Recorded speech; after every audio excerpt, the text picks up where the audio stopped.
Hey everyone, I'm Anil, founder and CEO of Seed and Beyond, the leading cannabis ERP and the POS platform powered by SAP. Today, I'm very excited to be joined by David Eagleson from METRC. As many of you know, METRC has been the backbone of the cannabis compliance across the US. Today, we are here to discuss an important evolution called METRC Retail ID and what it means for cannabis retailers, enterprise operators, and multi-state organization as the industry continues to scale and mature. Hey, David, thank you so much for joining today. Thanks for having me, Neil. Of course, thanks for taking our time. So, David, to begin with, could you briefly introduce yourself and share your role at Metric?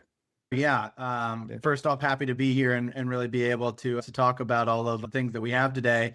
But I head up the product organization here at METRC. I've been with METRC a little bit over 8 years now. So been along for quite the journey. It's still wild for me to say that out loud sometimes because, as much as we've accomplished over the last 8 years, I'm just really excited about so many things that we have on the horizon and still how many new things and new problems and challenges that are out there. But the role that I serve is leading our product organization, like I had mentioned, and that is covering all of our 30 different markets at this point in time where METRC's track and trace compliance solution is fully implemented and operational for operators. Thanks, David. You have been deeply involved in shaping METRC's product and the regulatory roadmap. How do you think about METRC's role today, not just as a compliance system, but as a national cannabis infrastructure? Yeah, I think, over the 8 years that I've been a part of METRC, and METRC really, took shape back in 2012, 2013 when Colorado first launched the legalized cannabis market. I mean, quite a lot has shifted over the last 13, 14 years. And one of the things at METRC that we've been very, very focused on in the most recent years is evolving our perspective of the role we play. So I think, it's a great question for us, which is we want to ensure that we can deliver on all of the regulatory requirements market to market, and that our state partners are satisfied and getting what they need to facilitate the compliance requirements of these businesses.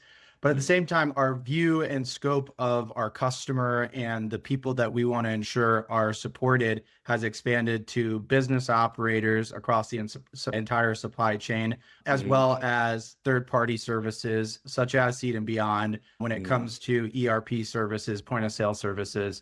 The way that I look at it, and it goes back to when I joined METRC, we don't think we're successful unless the entire ecosystem is successful. So that's a view that we wanted to make sure really translated in what we do as an organization and how our product serves everybody daily.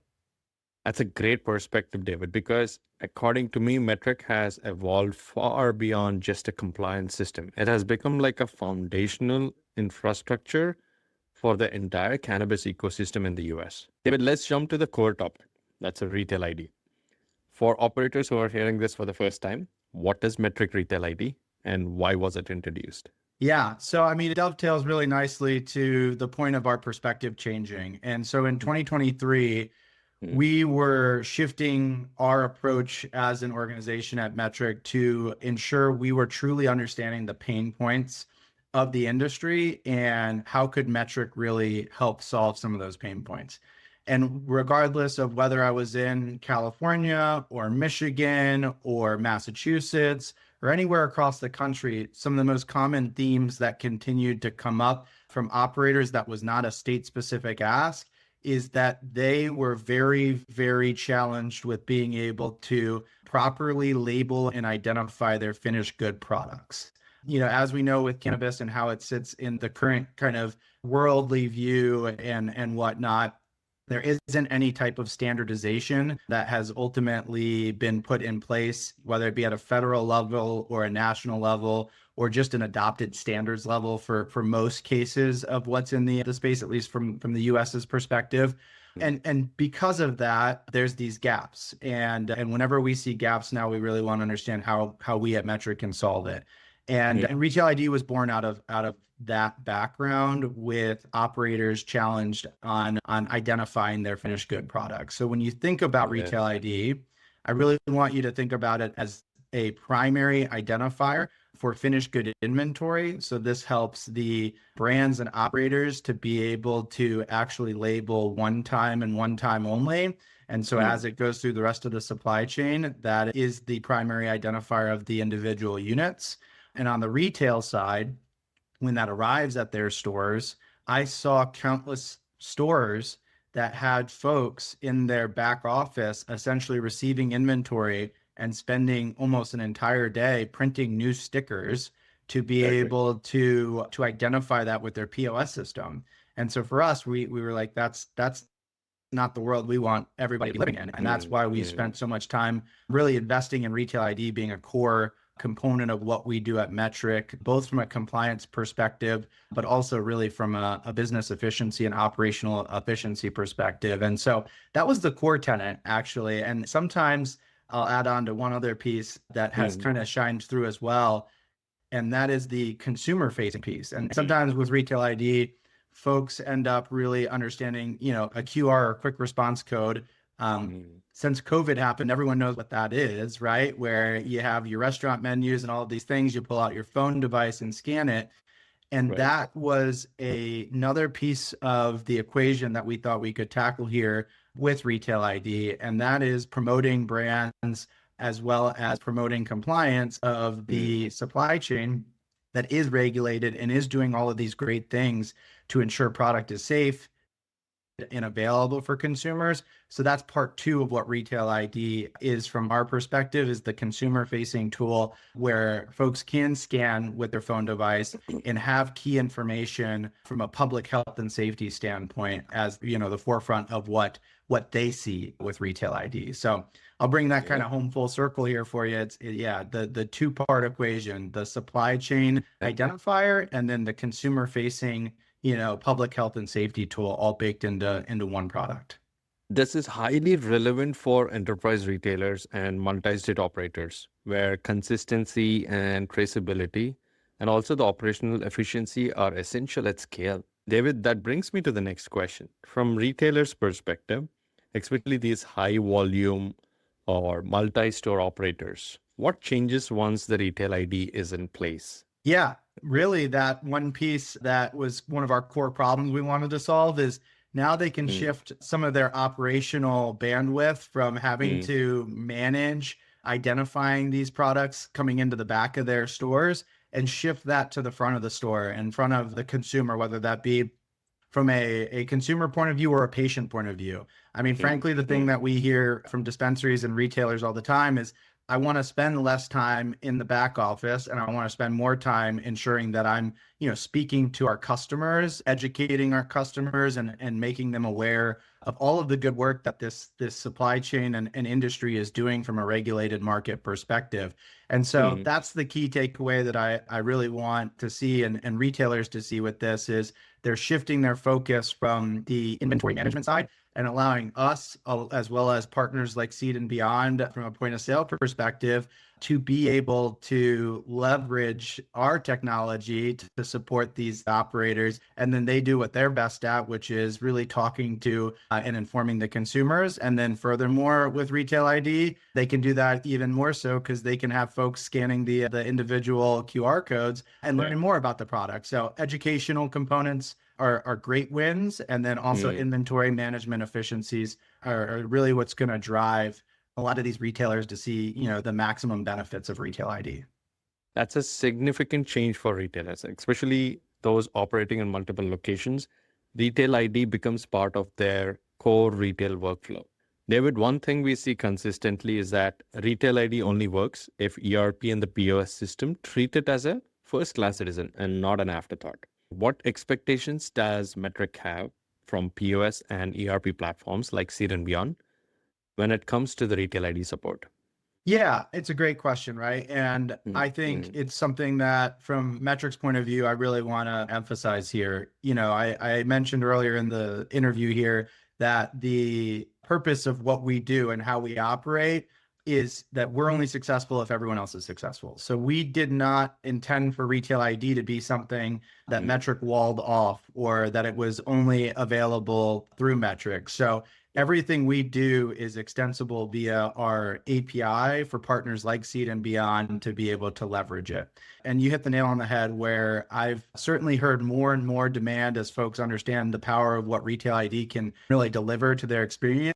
They want to make sure that their partners and business solutions are really bringing that to the forefront. So whether it be on the ERP side, one of the key things there is going to be tied into ensuring that those brands and those operators, fully understand when they have their finished good inventory, that is the right time to ensure that they're labeling that product with Retail ID. And furthermore, I know a number of different ERP solutions have provided labeling tools and things along those lines. So ensuring that Retail ID can seamlessly flow into that experience is something that's super important on the ERP business management side of things for the brands.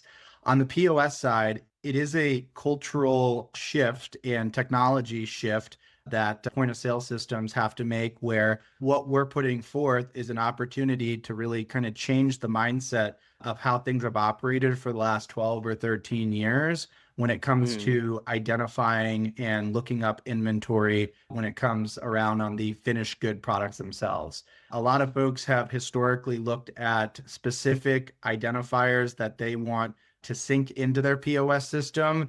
And that has caused different steps of those relabeling events that I talked about. And when I say relabeling event, I just want everybody's head to know that's time and labor, right? That you're putting into ensuring somebody now stickers that unit to now make it work with your system. And for point of sale vet folks, we want to say, here's the tools and information where you can make this linkage, if you will, or this connection with the metric inventory that store has, and still conduct all of the activities that they expect to do. And really, when we talk about activities from a retailer point of view, I bundle it or boil it down to a couple core things. One is obviously being able to bring in your inventory seamlessly. So receiving that from Metric and then into the point of sale system to have that connection. Then you're going to be having opportunities of moving that inventory to the, what I'll call front of the house to sell, right? And so now you have a sale opportunity. And then everything in between that is really just inventory, cycle counting, and auditing. And so as long as, we can deliver between Metric and our point of sale partners that experience through Retail ID, it does become that first-class citizen that everybody, is clamoring and wanting it to be, so it can deliver the most value for everybody. I agree. That's something what we hear often from our retailers as they evaluate their systems. David, at Seed and Beyond, as you already know, we have already implemented the METRC Retail ID natively across ERP and POS systems. So the Retail ID events are generated and validated directly at the point of sale and flow through the inventory, financials, and compliance without manual intervention. So what we have seen is that when Retail ID is treated as part of system of record and not as a downstream integration, retailers avoid reconciliation gaps and regulators get cleaner and more trustworthy data. So David, looking ahead, 2 or 3 years from now, how do you see Retail ID evolving? Does this move the industry closer to the national standards, interstate readiness, or federal alignment?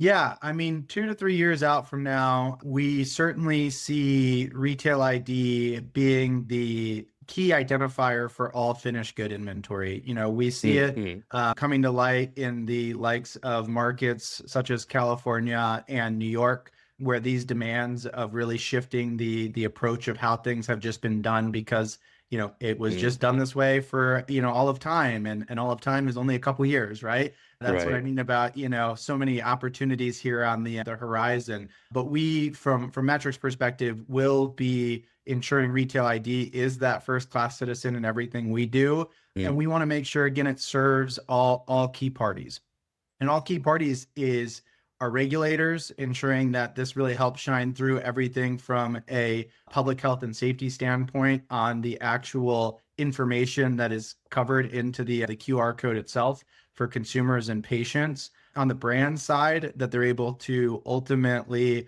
print their labels one time and one time only. So then they have confidence that when they actually sticker that label, it's shipped off and they don't have to worry about going to their stores or where their product is sold and seeing a big sticker over top of it, right? They put a lot of time and money into branding, And I can't tell you how many conversations I've had with those operators who say it is just so very frustrating that I have this presence that I really want to make sure is seen and shined through in what we do, and a big, barcode sticker is put over it. So confidence from the brand perspective that when you label that information, that's the only time that you have to worry about anything ever being stickered over your particular product.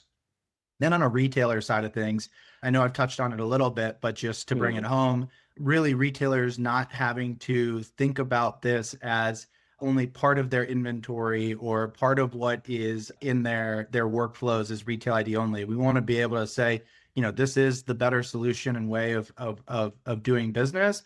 And therefore, getting to a point in time where 100% of that inventory is labeled with retail ID, and then it's really kind of thoughtless in the best way possible. Being able to pick up a unit, know that there's a retail ID on there, and scan it, just like you were to pick up at a gas station, right? A Snickers bar, and scan it and know exactly what you're getting. We want to cultivate that same experience where people don't think twice about it, and people don't necessarily know all of the digits on a UPC code, but they know when they scan their water bottle, they register a water bottle for sale. And so we want to get to that similar experience with the cannabis supply chain.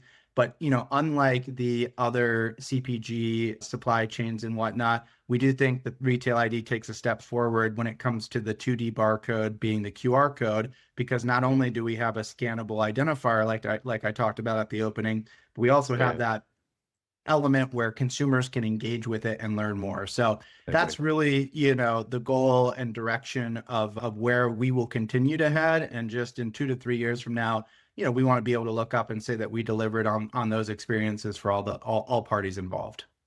David, that's an exciting outlook. And it really shows how Retail ID is helping lay the foundation for the future of cannabis compliance. Love it. David, this is something I pretty much ask everyone who's working with the retailers. What's that one mistake you see retailers making today around compliance and the data? And one thing they should actually start doing immediately as the Retail ID rolls out? It's a great question, and there's so many different kind of bags you can pull from. For me, I'll go to the one that is most consistent that I see when I talk to operators, when I talk to regulators, and really that is just ensuring you have the right checks and balances from an SOP perspective between systems. So as much as we've talked about ensuring that we have the technological components between the compliance system and the POS systems, really ensuring you have both sides of that fully understood. And what I mean by that is some folks are like, well, I do all of my stuff here, or I do all of my processes in this way, but I don't fully know how it translates back to the compliance system. And I think it's very important to ask those questions as a retailer, whether you're an owner, a manager, an operator, just really saying, okay, when I do this action, recording a sale or looking up inventory or doing a package adjustment,